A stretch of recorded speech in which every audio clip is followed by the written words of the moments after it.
اللہ ایک اور مثال بیان فرماتا ہے کہ ایک غلام ہے جو بالکل دوسرے کے اختیار میں ہے اور کسی چیز پر قدرت نہیں رکھتا، اور ایک ایسا شخص ہے جس کو ہم نے اپنے ہاں سے بہت سا مال طیب عطا فرمایا ہے اور وہ اس میں سے رات دن پوشیدہ اور ظاہر خرچ کرتا رہتا ہے۔ تو کیا یہ دونوں شخص برابر ہیں؟ ہرگز نہیں، الحمدللہ، لیکن ان میں سے اکثر لوگ نہیں سمجھ رکھتے۔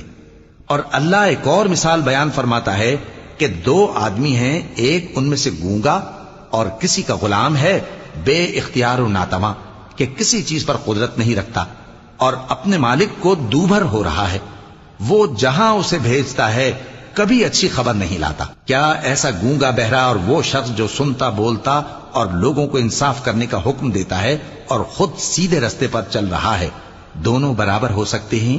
اور آسمانوں اور زمین کا بھید اللہ ہی کے پاس ہے، اور اللہ کے نزدیک قیامت کا آنا یوں ہے جیسے آنکھ کا جھپکنا، بلکہ اس سے بھی جلتر۔ کچھ شک نہیں کہ اللہ ہر چیز پر قادر ہے۔ اور اللہ ہی نے تم کو تمہاری ماؤں کے شکم سے پیدا کیا اس حال میں کہ تم کچھ نہیں جانتے تھے، اور اس نے تم کو کان اور آنکھیں اور دل اور ان کے علاوہ اور اعضاء بخشے تاکہ تم شکر کرو۔ کیا ان لوگوں نے پرندوں کو نہیں دیکھا کہ آسمان کی ہوا میں گھرے ہوئے اڑتے رہتے ہیں؟ ان کو اللہ ہی تھامے رکھتا ہے۔ ایمان والوں کے لیے اس میں بہت سی نشانیاں ہیں۔